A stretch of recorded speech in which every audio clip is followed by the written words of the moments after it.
The first time I was aware of the word podcast, I was driving around in a car in 2003, and the radio station 1077, which was like the alternative station, it actually was the station that the cast of The Real World Seattle works at. Incredible. Yeah, I know. But they had a podcast, and they were like, it's on the the iPod. You can listen to part of our radio. But like that's really interesting to me. I love it. I love it. That's that, like Seattle's so on the bleeding edge of things, you know? Right. And but that it was like part of the radio you could carry with you was the original conceit, which is something that like I think we've come full circle in so many ways. Oh yeah. But then just remembering how like where some of these ideas came from and how none of this is new. Oh, absolutely. It's radio and the internet, which is both a thing that we always known exists and a joke on Silicon Valley. Yeah.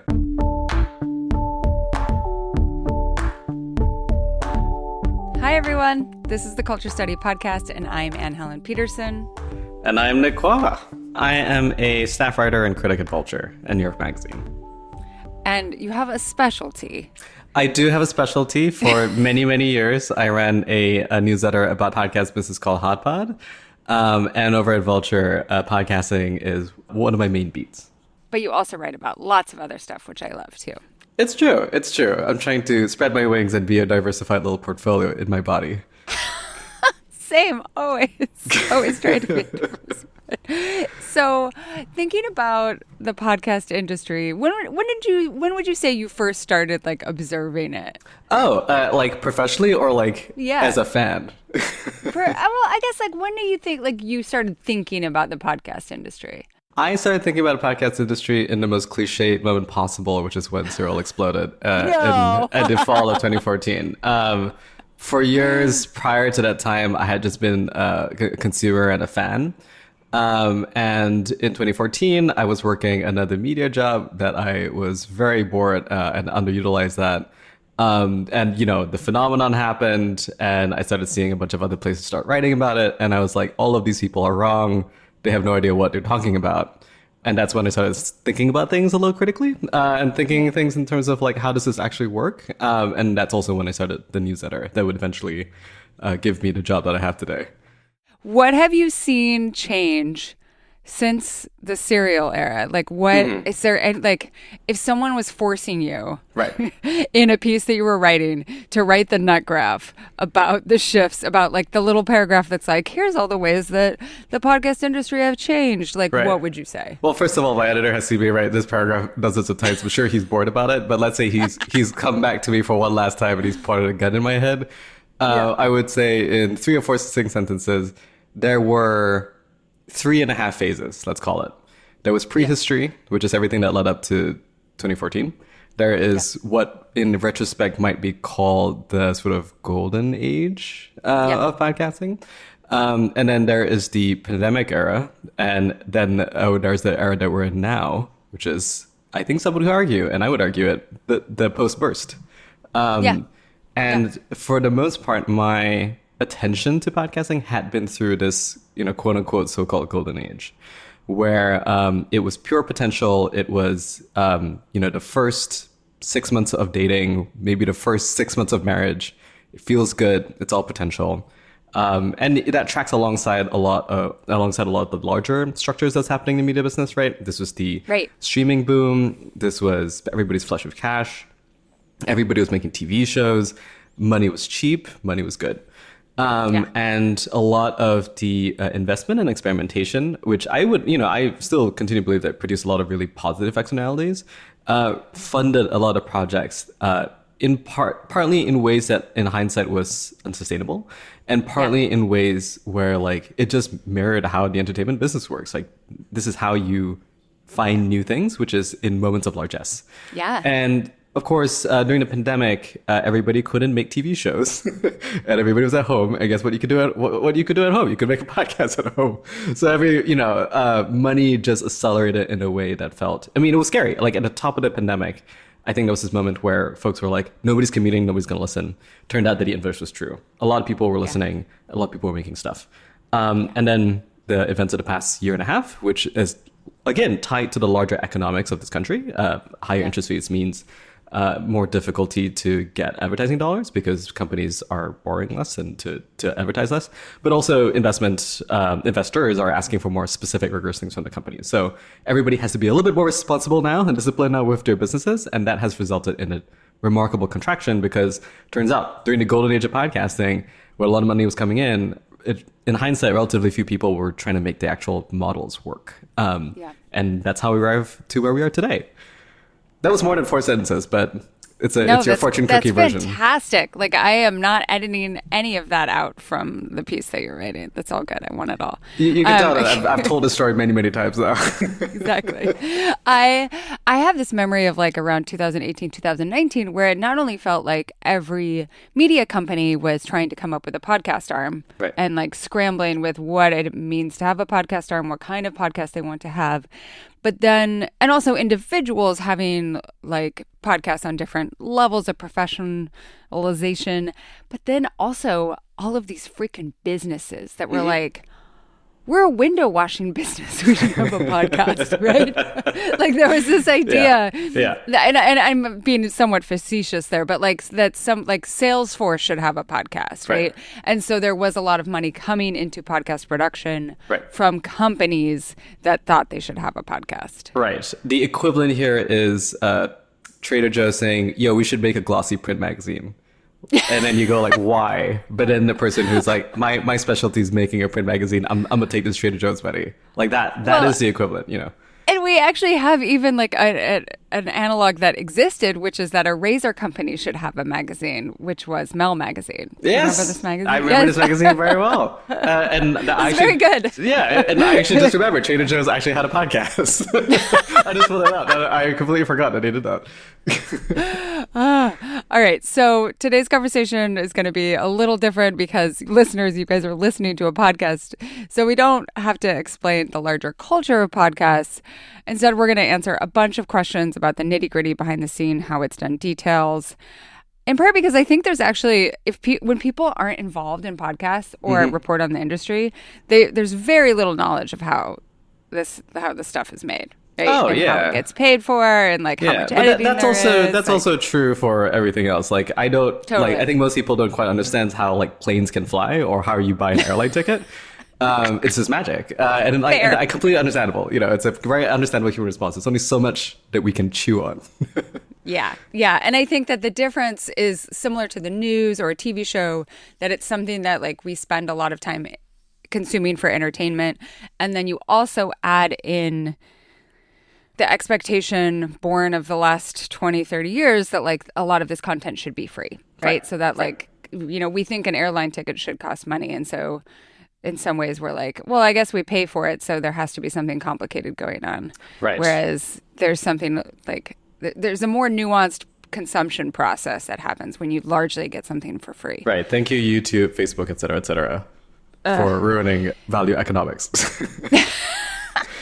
Okay, so we're going to get right to it. We're going to try to go through as thoroughly as possible. We should also note that, you know, we have a lot of understanding and a fair amount of insight, but like we ourselves are not the CEO of a podcast company. No. So a lot of the information that we're providing is the knowledge that we have from our perspective. Yes, absolutely. Yeah, and Melody, please chime in if you have other insight as a producer and editor. And then in the Ask Ann Anything part of the show, that's just for paid subscribers, which is a good segue into this, Nick is going to stick around and give us his recommendations on podcasts that he's loving right now and how to find new ones. So, got a lot of questions about money, which is apropos. Let's kick things off with this question from Emily. How do podcasts get funded these days? I've seen some go the Patreon or Substack route and sort of crowdfund their work, which seems great because you're not beholden to corporations whose advertising dollars you rely on. Does that seem sustainable in the long run, though? And how do podcasts attract advertisers? Are they basically all part of podcast networks that take care of that for you? Oh my God, there's so much baked in here. And before we break this down, and I essentially function as a business lawyer, I guess. I'm going to sort of preface all of this with a very lawyerly caveat, which is It depends on the situation, depends on the context. Like we all exist in the context we live in. And we have to sort of in first principles think about the podcast as an ecosystem in the same way that the media business and, just about any segment of the economy is an ecosystem, right? A fine dining restaurant doesn't function the same way as a sandwich takeout shop, but they're both restaurants. So to attack the first part of that question, like how do podcasts get funded these days? We're essentially talking about the questions of business models. For the most part, if you kind of go up and down a podcast chart, the majority are funded by advertising. Some portion, particularly, there's a good chunk of emerging podcasts that are funded by Patreon. Some shows are a balance, and it depends on also the format of the show. So a limited run series, which is one of the podcast types that is honestly on the ropes in terms of just how the economics of business has changed. That historically is advertising driven, even though advertising doesn't quite work for that form. And within how you sell advertising, that also, we can have a whole other conversation there, but I'll just give you three concepts to play with. One is this notion of CPMs, which is cost per mille, which is actually cost per thousand.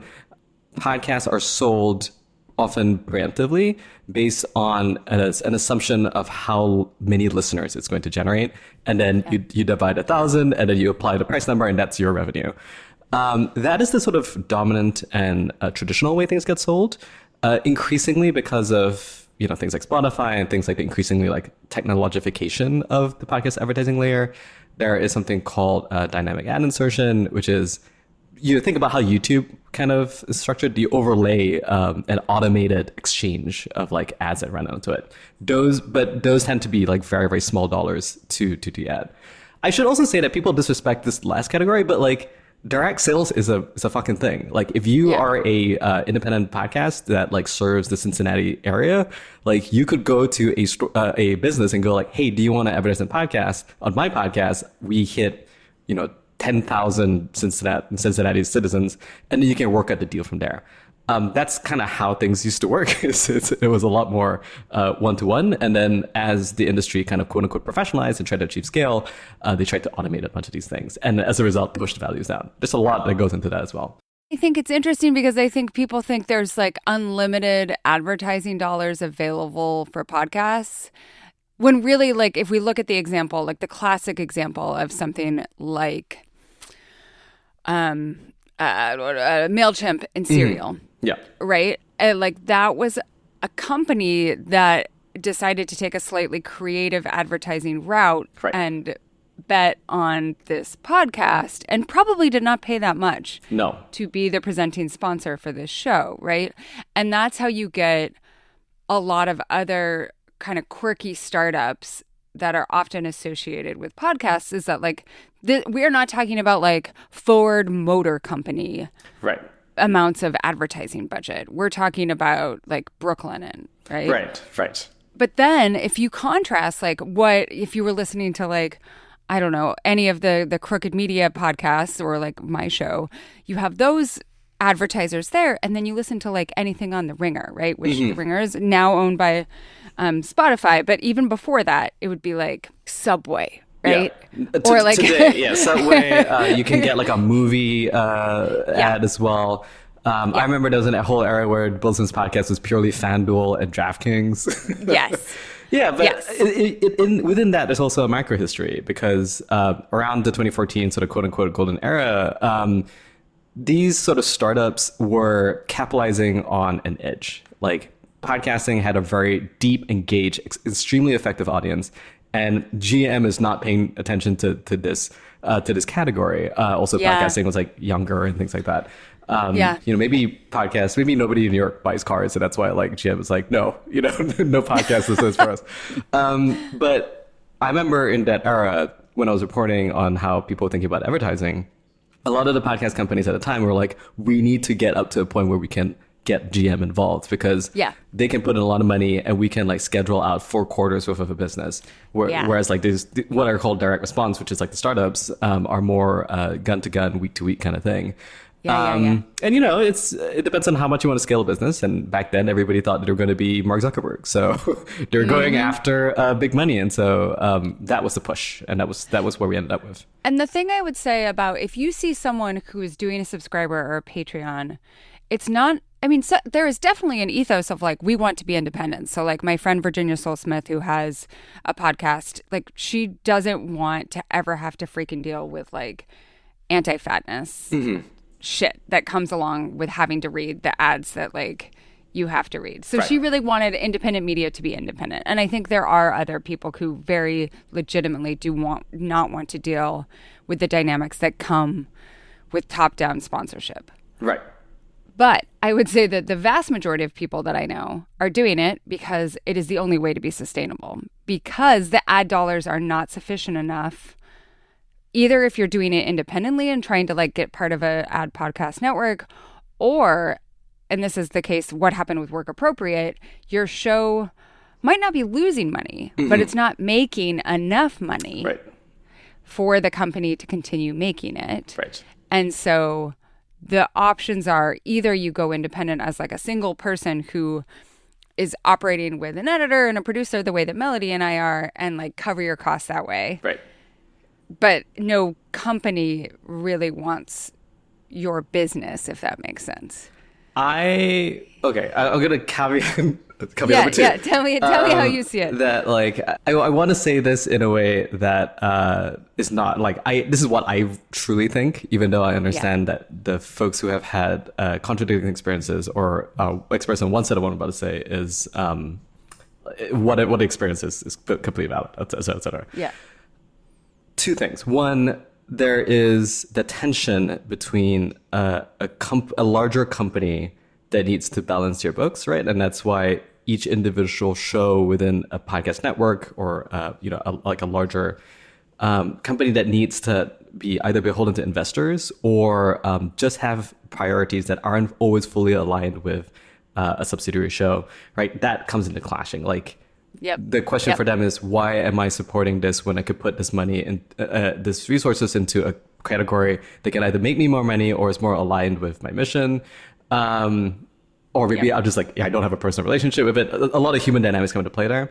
When you're an independent podcast, when all you are accountable to is yourself and the people that gives you money, you can stay in the game for however long as you like, and you can figure out the next steps on your own terms. And that is, I think that's the dynamic and the emotion that powers a lot of the move to Patreon, a lot of move to Substack, which I totally get.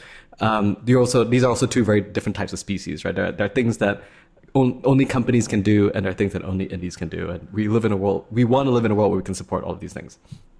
Yeah. At the same time, the second thing I want to sort of talk about in terms of tension is that I feel like there is this sense either that there is unlimited gobs of money. I think this is like a perspective of like how advertising dollars kind of work.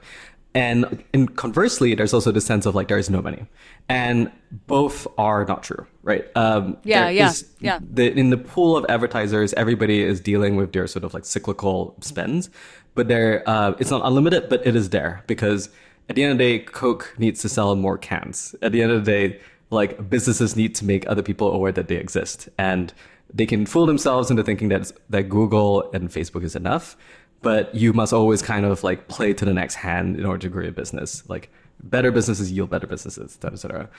I would also frame things in terms of the feeling that there's not enough money, there's no money in podcast advertising.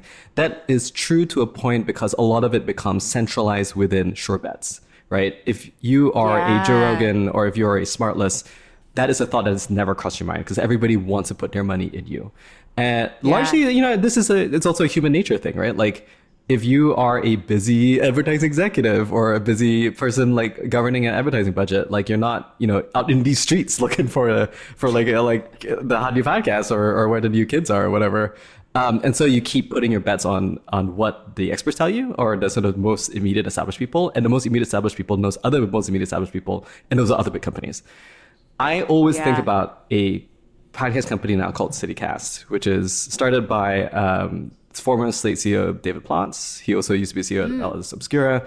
The whole theory behind that company is that we're going to create a network of small, hyperlocal news podcast for an individual city. There's a CityCast Boise, there's a CityCast Nashville, there's a CityCast Portland.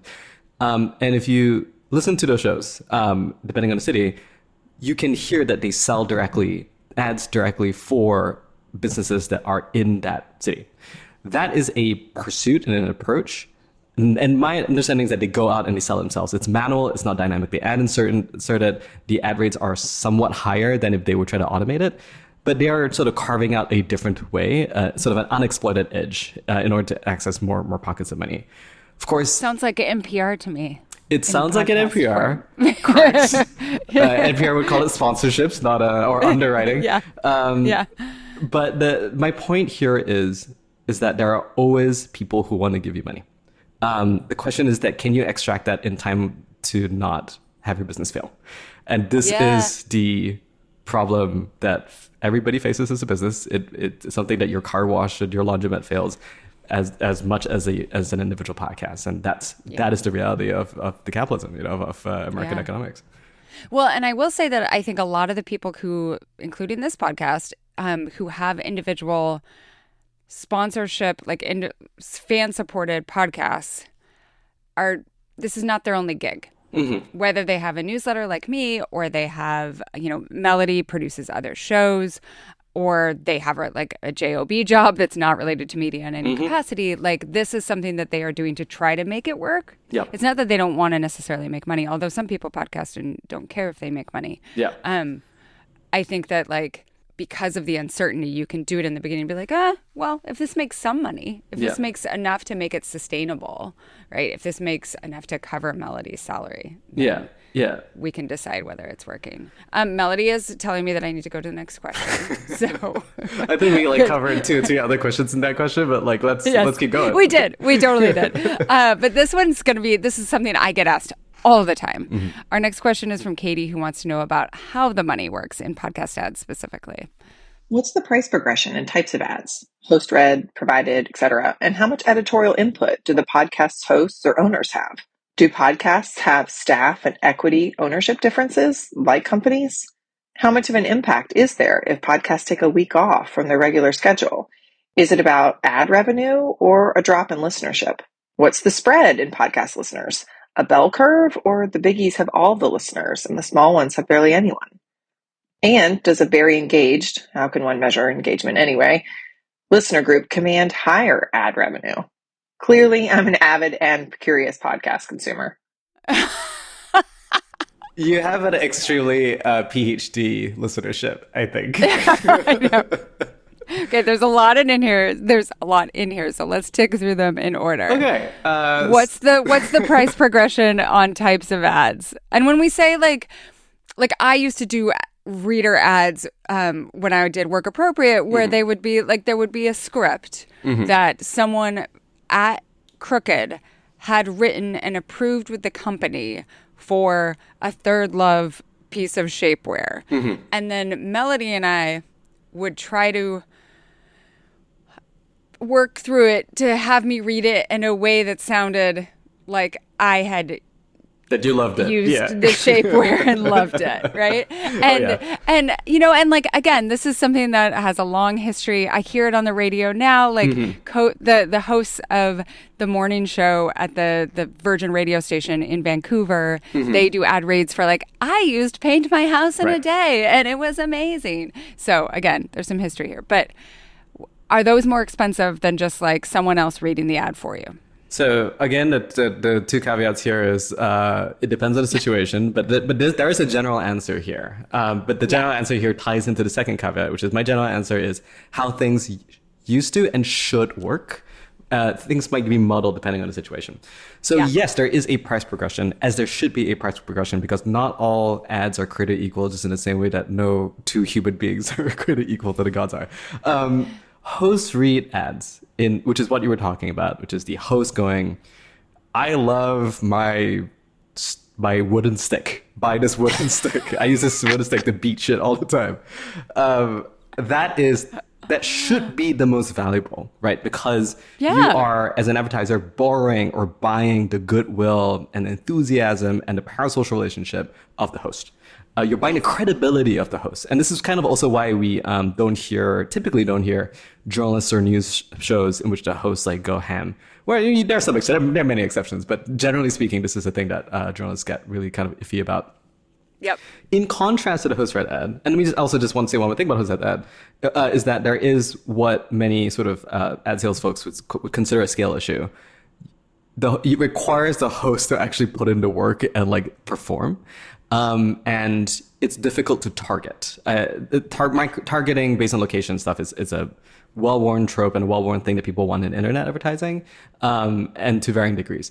This is also where AI kind of overlays, because there's some conversation of people wanting to apply AI host-read ads, which gross. I know, and in my brain goes like, well, then there should be some sort of stamp of like, this is human fed host-read ads, and this should be more expensive than AI host-read ads. Anyway, in contrast to host-read ads, there is prepared material, so like a pre-produced spot.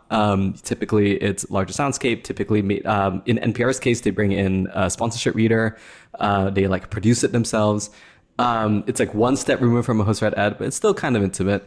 And then you have dynamically inserted stuff, which is people are producing spots, but like at quicker rates, and it tends to be a lot more radio-y. And we're really nowadays hearing a lot of radio-style ads in podcasting. And when you hear that, that's largely because they're automated and dynamically inserted. How much editorial input? Okay, and obviously the sequence I just talked about is it should be a descending value scale. People should pay more for host-read ads, and people should pay much less for AI slop, et cetera, et cetera. How much editorial input do podcast hosts and owners have? Again, it depends on the situation. It depends both in terms of the contract, but also it depends on the informal power dynamic between the host and the advertiser and the network. Because if the podcast host feels like they owe their network money, that maybe they're not making their network enough money, there may be this feeling like, hey, I should just follow what I was told so that I could get everybody paid. That is a very individualized, personalized situation. But generally speaking, it depends on the contract, and not everybody gets the chance to say no. But increasingly these days, like if you had a good lawyer look over the contract, they should argue for it in there. Yeah, I was able, every week they would send a list, like a spreadsheet of all of the potential sponsors. And some of them were Crooked specific, and some of them were part of the larger podcast network that was feeding ads to Crooked, which I will say those ads were for companies that were slightly more dubious. And I could say like, no, I don't do dubious supplements, right? Which is a major advertising category in podcasting. Yes. Let's look at the and they would have like, it was really interesting. They would have like whether or not the business, like what its business grade was, right? So like, did it have complaints filed against it? Yep. Like, if I said no, I would just have to give a reason. And I was never made to read any ad that I ideologically disagreed with. And I also, anything that I like actually said that I used and liked, like I had access to it. It was sent to my house. Like they do that. Which is good, which is kind of what you want, right? So that you can actually have a relationship with it and see whether you actually want to advertise this thing. Right. Yeah. And I would always put like next to the stuff that I actually already use in the spreadsheet, I'd be like, I already love this thing. Like this would be an easy thing. Somehow I never got those ones. But so that's part of this too. So yeah, that's like, I think like you said, the input really changes. Do podcasts operate like companies in terms of equity? Like there's usually some, in my experience, there's like, if you earn back whatever we're spending on this, then you get some percentage of the ad money. And like that, unless you're a massive hit, that does not happen. Yeah. Again, this depends on the situation for the most part. The question is like, do podcasts in general have staff and equity ownership differences like companies?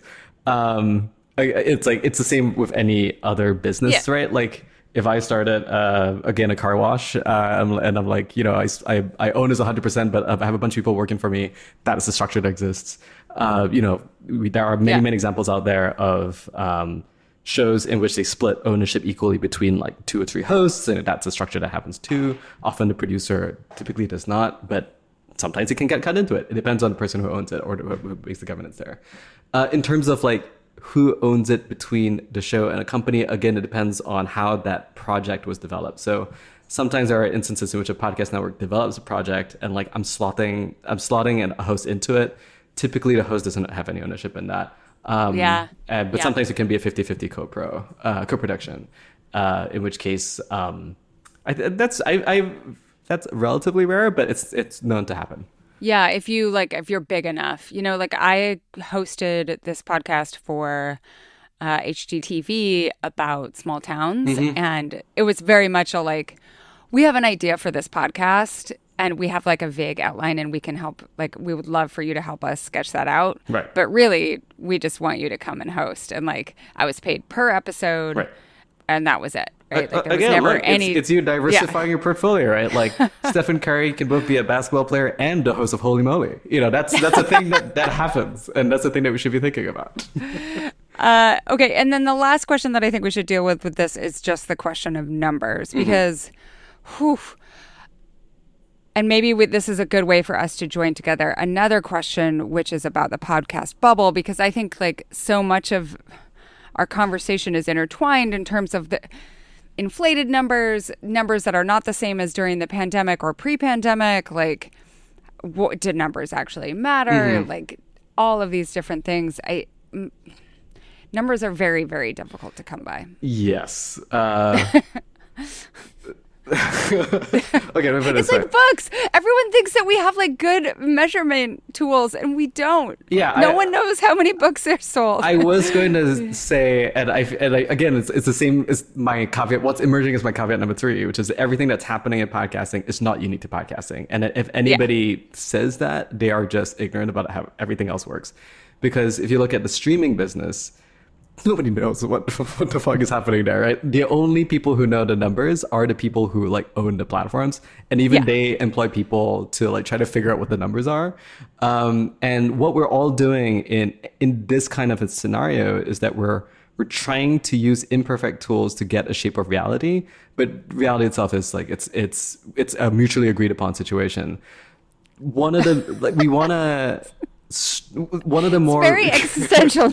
No, but it is so true though. It's like, how many people watch Baby Reindeer? I don't know. It seems like a lot, but like it's in Netflix interest to go like, I don't know. It's a lot of people. I don't know. Yeah. A lot. And NBC people is like, it. That's right. People think all of us talking now.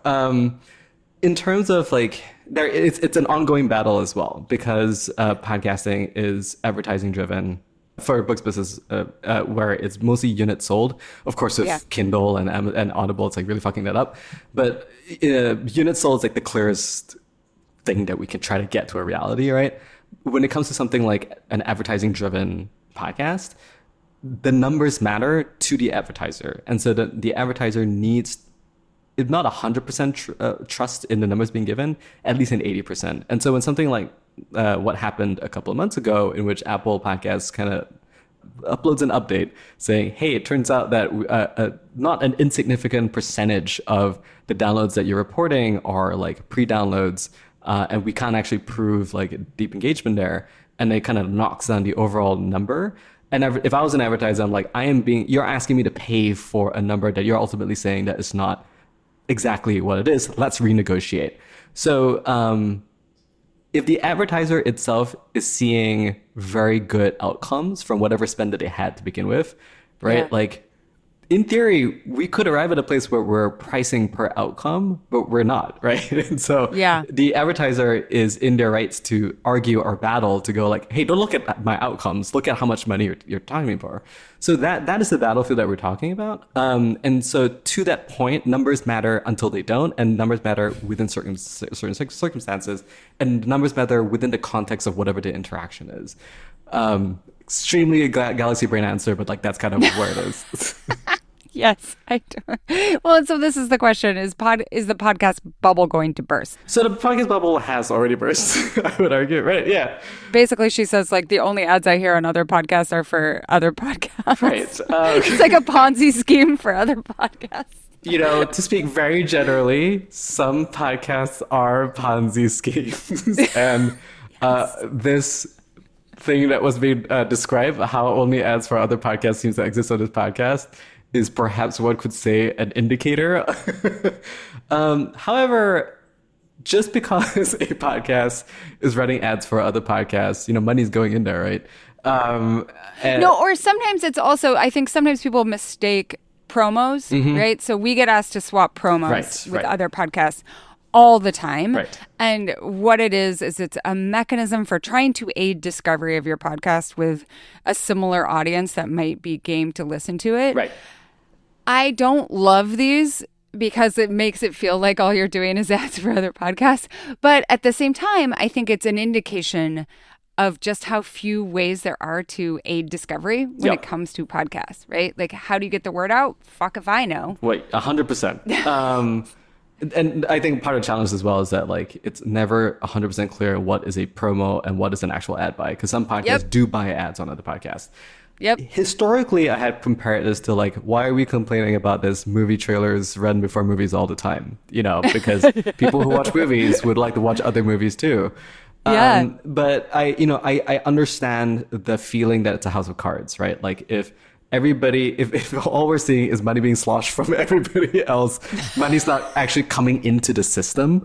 But the fact of the matter is that like money is coming into the system, right? We don't see all of it. And like, I do listen to a lot of podcasts that run ads for other podcasts, and maybe they're making some money from it, maybe they're not. But there are like podcasts that are a good chunk of podcasts out there who are making money through advertising, who are like bringing in new advertisers, bringing in new budgets. Many of them are the very large ones. There are smaller ones that are bringing in new advertisers and developing good relationships. Again, advertising is partly about the relationship you have with the advertiser. And so that kind of stuff can take a while to ramp up. But yes, to come to the sort of first order question, is the bubble going to burst? It has burst. Many people have lost their jobs. Many shows have been canceled. There has been this restructuring and reorientation of how the business looks and works and how it works. But to raise some numbers, which can also be questioned, the sort of larger 30,000 foot number measures that we have, the IAB has a podcast revenue report, Edison Research has a podcast listenership report. To the extent that we can trust them, I trust them because they're mostly longitudinal. They've been doing this reports for quite some time, especially at the Edison. The audience is still growing.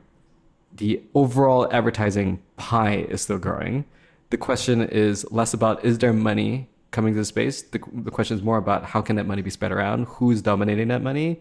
Is that money trickling down to produce more shows? Is that money diversified? These are the questions that's a little bit more harder to answer, but they are the more important ones. Yeah, and those are the questions that I think we got a ton of questions about. Like, all I see are celebrity podcasts, recap podcasts, and like Joe Rogan. And I think that's, first of all, it's not entirely true, but at the same time, established IP, like other places in the entertainment industry, is the best bet. You know, it's the easiest bet. It has the broadest appeal. It has known appeal. Yeah. And so that's why, in part, when an industry is unstable, their bets become more conservative.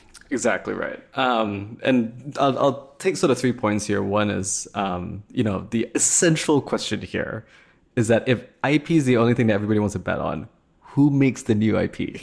Like, where does that come from? And how does that work? That has always historically been the trickiest part, right? Like when Frank Herbert wrote Dune, my guy was poor for a lot of it. Yes. It took a fucking while. The question of the celebrity thing is, celebrities are people too. And they are trying to diversify the portfolio, much like you are and much like I am as well.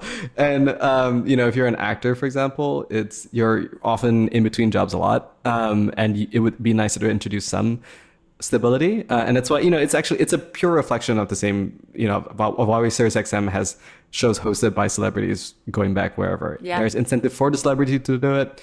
There's incentive for SiriusXM and not podcast companies to do it because those celebrities theoretically have built-in audiences. But that is the sort of business dynamic that's happening there. Yeah. I will also say that the sort of general feeling of like, why does it feel like there's only like 12 podcasts that's ever existed? Again, this is not a new dynamic. Right now, if you just kind of think about how music feels right now, it's like, are there only like 5 musicians and now there's a 6 name chaperone? Where's all the other stuff? And then you go like, wait, did you know that Sonic Youth is still alive? That they're all still alive? This is kind of the same dynamic, right? That for every one, Taylor Swift style musician, there's always 100,000 if not millions more people trying to break in. Yeah. But they're all making art. Yeah. They're all making art. Some of them want to become, blue chip companies. Some of them just want to make art and be able to get paid doing it. And so if it feels like there's only 12, it's not true, but that's kind of how the system is structured. Okay, this is a great segue since you mentioned art. This is about sound quality. Comes from Becca. Right. I listen to at least 15 to 20 hours of podcasts a week, and I'm always surprised at the range of audio quality and production of different podcasts. How much does the production level matter in terms of success? What are people really looking for in terms of podcasts?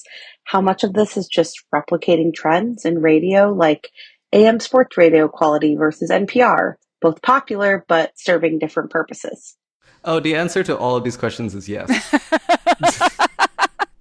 Well, I don't think that like the fine granular stuff, like I think an immaculately produced or engineered show, right? Mm-hmm. Like I should be specific with my language here. Engineered, like all of the sounds amazing. Everyone was taped, pristine conditions, right?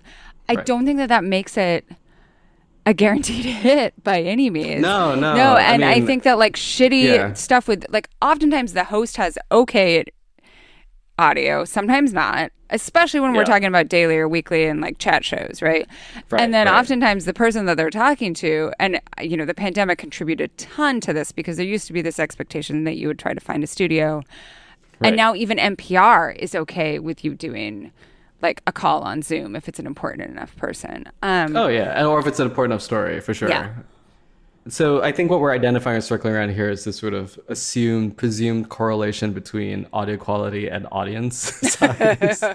That's interesting. And historically, I've always thought that was bullshit because for example, I am a fan of the Oklahoma City Thunder. Do you know how many Oklahoma City Thunder specific podcasts there are? Just like 2 or 3. Wow. I listen to all of them. All of them are poorly edited. There are just a bunch of dudes sitting around talking about shit. They go for 3 hours long, and I will pipe that into my veins because that is what I want. Well, it's talk radio. It's talk radio. Like that, it is talk radio. And that's the thing that I think some people make this connection and some don't. That like this is our version of having the radio on at all times with someone talking somewhat continuously about a subject that we have interest in. Absolutely. Yeah. But also, I mean, this gets to the larger sort of question here, which is that, like, essentially, what are the purpose of podcasts? Yeah. Right? Yeah. The purpose of podcasts is whatever the podcast is. And there is a diversity, and there is podcast is not one thing, right? I think for the longest time, it's largely associated with either comedy podcasts, sports podcasts, or these sort of very, very precious, highly finely tuned, highly engineered narrative podcasts. Yeah. And, like, all of these things are valid in their existence, and all of these things are things that people want. The question is how to finance them and how to make the numbers work.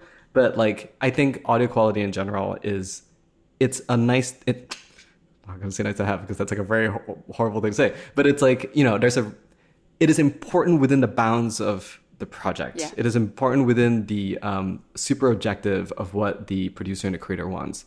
There is also the reality that my guy, Terrence Malick, his films, not a ton of people watch them, but like, they're great art, and they're made so well, but like nobody wants to watch. Like not a lot of people watch it. Like let's just be fucking real. Yeah. No, for sure. And I think that like there's like Terrence Malick, who again probably like one of my top 3 filmmakers of all time. Like I can understand the preciousness with which he approaches a movie, and I can also understand like the way that Clint Eastwood makes a movie like an old Hollywood director. Like there are different levels of appreciation, and I don't think that like. We could get into class and aesthetic and taste and all that sort of thing, but like, that's all over. To stick with the Terrence Malick analogy here, when I think about the film business, right? Yeah. Everybody's really anxious. There's this phrase going on: "Survive till 25." Like this is get to 2024. But Twister says come because Glenn Powell has saved us. The thing about the film business right now is that you're trying to balance. Making the engine continue to run. Like you just need like more Deadpools in there. You need people to come out to watch these things so that everybody can get jobs and everybody can make stuff. But you also need smart talented, passionate executives. Yeah. We're not the creators. Yeah. We're the people who like, we're going to figure how to make this money and how to finance this Yeah. and get this in front of people. Yeah. Because a Terrence Malick film, you can't Substack that shit. Like you can't slap a Patreon on Terrence Malick's face and go like, give me money to make Tree of Life 2. Like you need a guy who needs to figure, or you I need want Days someone of to Heaven figure out too. money. Days of Heaven. Days of Heaven. Sure. But you need someone to be able to like, I need to extract money to like bring this art into the world that otherwise like it'd be very hard to resource it. And we need talented executives, and we are, honestly in a shortage of that. Like the business is still too young, and the business is still way too influenced by external factors. There are not enough champions coming in, not enough savvy champions to be able to carve out these new structures. I love that answer. Okay, so this one we're going to have Melody chime in as well because it's about editing, and she's just been like in the back, just like getting her hands ready, just like, okay. She's been waiting. So this is from Carrie. I have like a villain monologue prepared. Why do so many podcast hosts decline to edit their podcasts for long-windedness and bloviating? It's like some of them just press record and don't go back to see if it's relevant.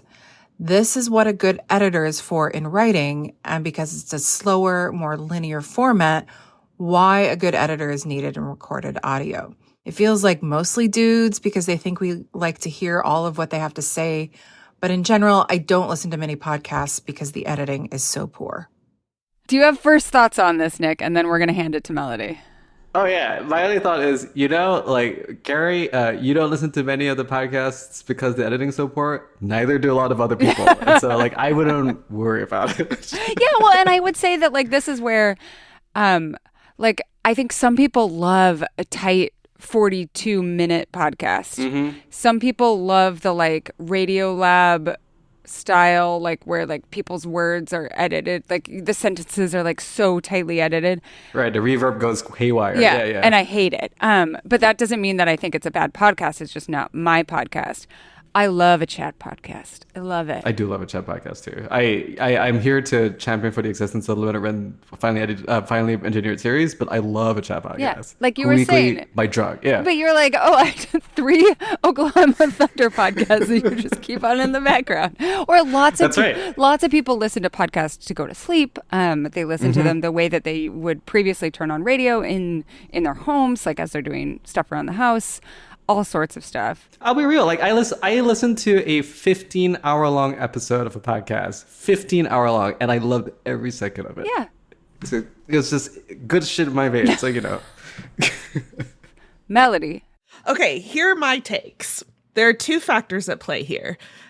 One is that when people listen to podcasts, because it sounds like a natural conversation, they don't realize all of the editing that happened to make it sound that way. Correct. And so yes. I have people reach out to me and they're like, yeah, we just want to do a chat podcast, like no editing. And I'm like, no, everybody gets editing at my company. Like, we are not just pressing play. Wait, why did they reach out to you if they didn't want any editing? Exactly. They're like, oh, just like stitch it together, put a little music. And I'm like, that's just not how it works. Like, everybody needs editing. I don't care. Like, even Anne Helen Peterson needs editing. No, of course I need editing. No, and like I always tell hosts before the beginning, not you, Nick, because I already knew that you knew this, but I say like, Melody is very good at making us sound like the smartest version of ourselves in a seamless way, right? And so like she will edit both of us down in slight ways that will feel invisible so that we sound like it's the same things that we were saying. It's just that the ridiculousness is cut out. We're saying the exact same thing, but better. So yeah, people don't think it's necessary,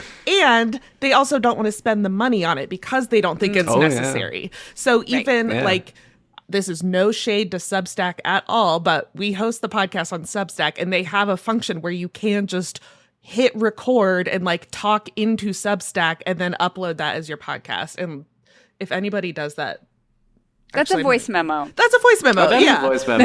Yeah, which I guess fine. Don't ask me to listen to it, but right. And some people like that. It creates this form of authenticity that sometimes people like blah blah blah. But I also think that even something like Mark Maron's preamble, which sounds like he just pressed play and started talking, edited. 100%. But people don't want authenticity. Yeah. They want the appearance of authenticity. Polished authenticity. Yes. That's right. Yes. You know, if they hear how many likes I say in a day or how I scratch my back when nobody's looking, it's a horrible situation. People don't want that. Yeah. There's also a misunderstanding of what a conversation is for somebody else to listen to. So you are not just talking to each other like the way you talk to your friends. You're talking to each other with the purpose of an audience listening to you, and that is a very specific skill. So these people think they're interesting no matter what. They think editing isn't necessary, and they don't want to pay for it. The end. Keep your in-jokes, out-jokes. Yeah. You know. All right. We had to leave some of our questions on the cutting room floor, which means maybe we have to do another episode at some point. But I think now it's time for the Ask Ann Anything part of the show. If you want Nick's recommendations on where to find new podcasts to listen to and what shows he's loving right now, head to culturestudypod.substack.com and become a paid subscriber. Nick, this has been such a pleasure. Where can people find you on the internet if they want to find more from you? Just find me on vulture.com. I have an interview with Bill Camp about the ending of Presumed Innocent, the greatest summer show of all time. And my piece just went up, so people should check it out. Amazing. Thank you again. Oh, it's such a pleasure. Anytime. Thanks for listening to the Culture Study Podcast. Be sure to subscribe wherever you get your podcasts. We have so many great episodes in the works, and I promise you don't want to miss any of them. And if you want to suggest a topic, ask a question about the culture that surrounds you, or submit a question for our subscriber-only advice time segment, go to our Google form at tinyurl.com/culturestudypod or check the show notes for a link. Also, I cannot tell you how close we are to making this a truly sustainable enterprise. We are so close to hitting our goals for our first year, but we need just a few more subscriptions to make it happen. So if you want to support the show and get bonus content, head to culturestudypod.substack.com. It's $5 a month or $50 a year, and you'll get ad-free episodes, an exclusive advice time segment every week, the weekly discussion threads for each episode, and a link to a special Google form so that your questions go to the front of the line. And if you're already a Culture Study newsletter subscriber, you get a great deal. Again, just go to the show notes and there is a link there that will show up for you. The Culture Study Podcast is produced by me, Anne Helen Peterson, and Melody Rowell. Our music is by Poddington Bear. You can find me on Instagram at Anne Helen Peterson, Melody at Melodious47, and the show at Culture Study Pod.